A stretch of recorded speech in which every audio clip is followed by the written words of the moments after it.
This video is brought to you by viewers like you.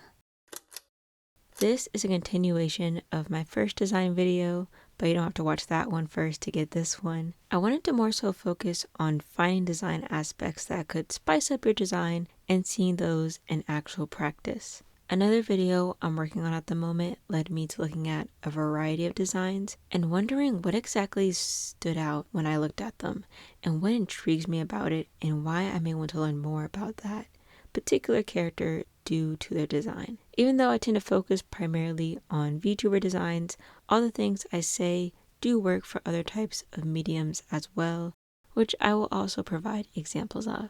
I like to approach design with the mindset of no rules, just tools. So just stuff that can help elevate a design, but feel free to ignore it if it doesn't apply to you or what you want to achieve. Let's begin with my first design aspect, the hidden characteristic. Pretty much when any part of the face is not visible. There is a particular VTuber that made me want to talk about this, and that is Daka from Algorithm Project's Generation, Orion. I was immediately drawn in because both of his eyes were covered by his bangs, which I personally haven't seen in VTubing before. It probably exists, I just haven't seen it. But I have seen it where one eye is covered, like Alira from Niji Sanji and Shiki from Prison Project, but never both eyes. And by not revealing his eyes, it left this air of mystery and intrigue. It was really cool when we as an audience finally got to see the eye reveal. And with VTubing, you can pretty easily just toggle stuff like hair or even outfits on and off during stream as you please, depending on what you're feeling that day. So we've seen coverage through hair, but what about clothing or accessories? The first thing that comes to mind for me is when Hololive 6th Generation Hollow X first came onto the scene, and there was a lot of hype around their debut and their designs were really phenomenal. But someone who I think piqued a lot of people's interest was Chloe, due to her superhero mask covering her eyes. Think Robin from Teen Titans. On the topic of Teen Titans, Raven had a really interesting way of covering her face too. Pretty much through shading where only her eyes and mouth were visible. But going back to Chloe, when you look at her at a glance, you kind of build up this perception of what you think her personality will be like. I think quite a few people thought she might act more in line with someone like Callie or Crony, giving off this more cool and composed vibe. But during her debut, she gave off a lot more cuteness than people probably were expecting, and overall was just really, really adorable. Which goes to show, while yes, a design may influence how someone is perceived, it's ultimately the personality and voice behind it that will decide the character. So after getting to know Chloe's personality a bit more, viewers are obviously curious to see what she looks like behind the mask. It reminds me of all those coming of age movies where there's some kind of masquerade ball and the main character dresses up and is wearing a mask and everyone's like, oh my gosh, who's that girl? It's very reminiscent of that feeling, at least for me. And eyes do play a really big role in how someone is identified. That's also why in news stories the eyes will be covered, because it's pretty hard to identify someone without seeing their eyes compared to any other facial feature. And we come to find out, much like Chloe's personality, her model is also very, very cute. For other non-VTuber examples, Kakashi Sensei from Naruto, who has both a mask and is covering one eye, so like 2 for 2. I remember they actually dedicated an entire episode just to discovering what was behind his mask, which was actually pretty funny, but I don't think Kakashi would have been seen as such a mysterious character if his face wasn't covered up. In Jujutsu Kaisen, we also see characters that cover up their face and come to find out that it's related to their powers within the story. For non-anime examples, there's Cyclops from X-Men and Mermaid Man and Barnacle Boy from SpongeBob. Mermaid Man is actually really interesting because I never seen someone cover up their nose before. Okay, moving on. Hair tips. Not like tips on how to do your hair, but the actual tips of your hair. In my opinion, it usually comes across better for those who have shorter hair because sometimes their hair might not all be in frame if it's too long. With VTubers, most of the time, you're only seeing their top half anyway. Some of the best instances I've seen is where the design is based off a candle and the hair looks like it's dripping, like when you see a candle drip. Or you can take another approach of it resembling a flame that a candle emits, like a burning candle, and the hair sort of fades off. So you don't have to reinvent the wheel when you're thinking of these concepts. You can take inspiration from things that already exist, like a candle.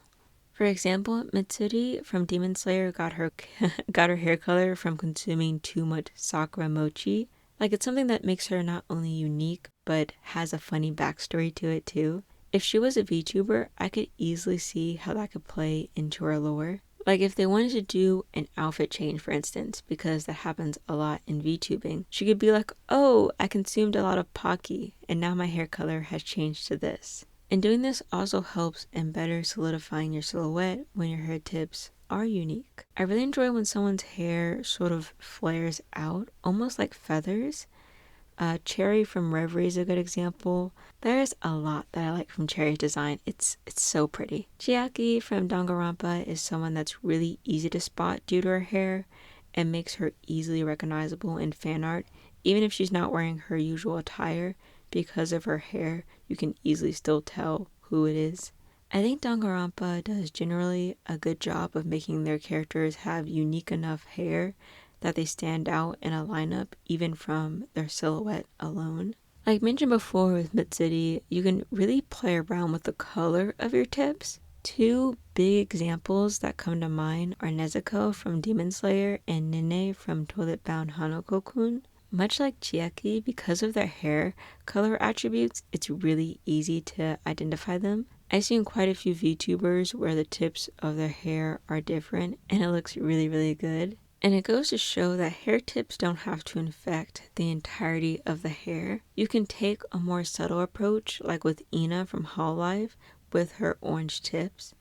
They have a round point to it, so it's more of a unique shape than if it was straight like the rest of her hair. Plus, it also fades from purple into this orange. And with her being an octopus-human hybrid, it makes sense that they resemble octopus tentacles, further tying into her lore.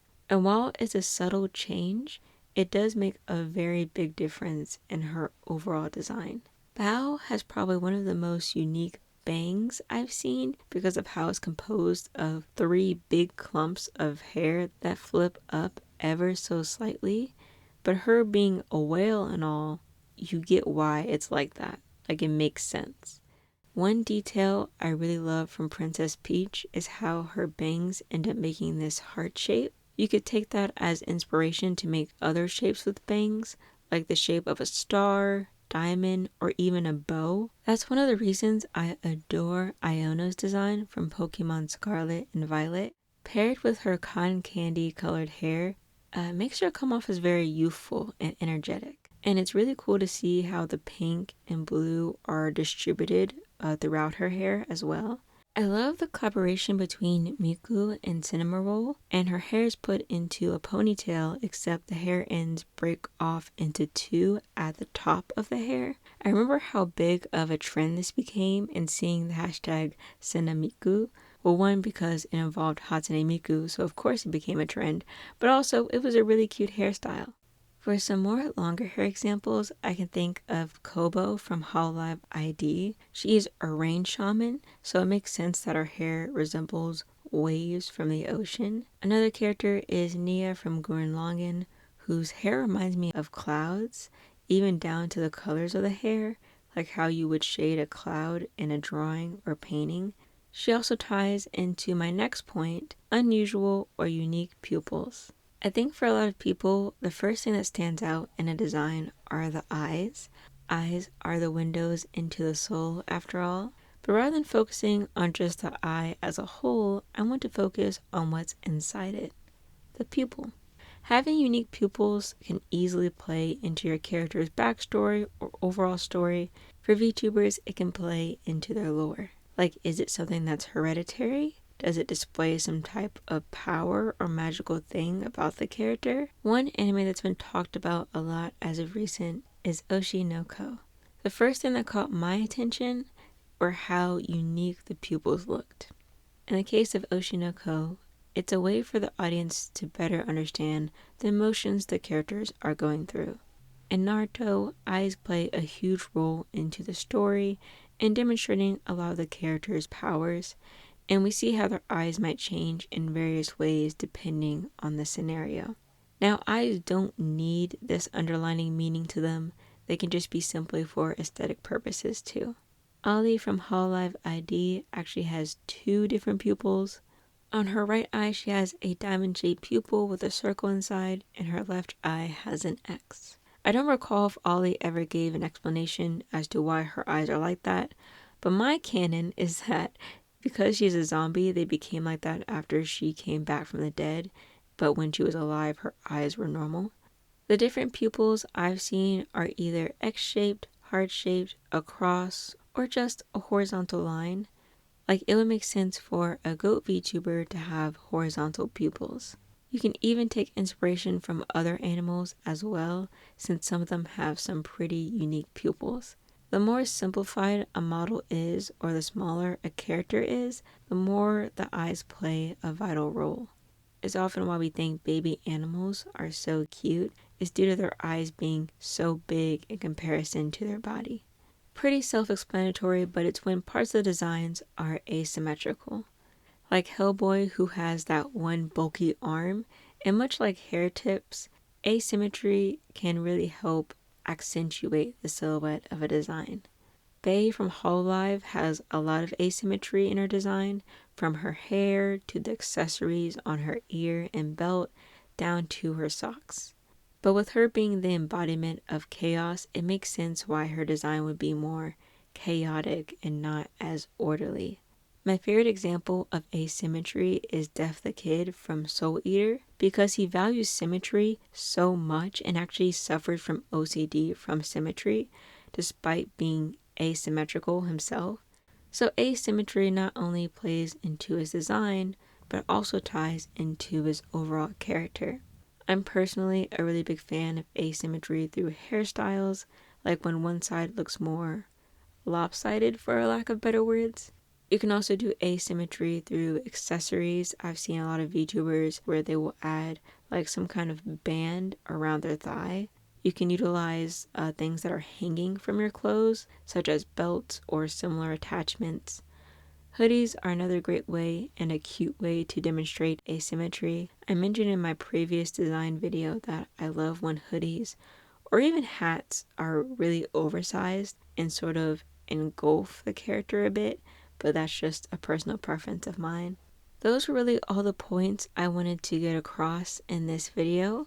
Feel free to leave comments of things you would add to this list or designs that you think would fit into any of the 4 I mentioned. I'm always on the lookout for more designs to admire. If I think of anything else, I'll definitely make a follow-up video. But for now, that's it. Thank you so much for watching. I really appreciate it. I'm Thorn, and I'll catch you guys later. Bye-bye. Bye.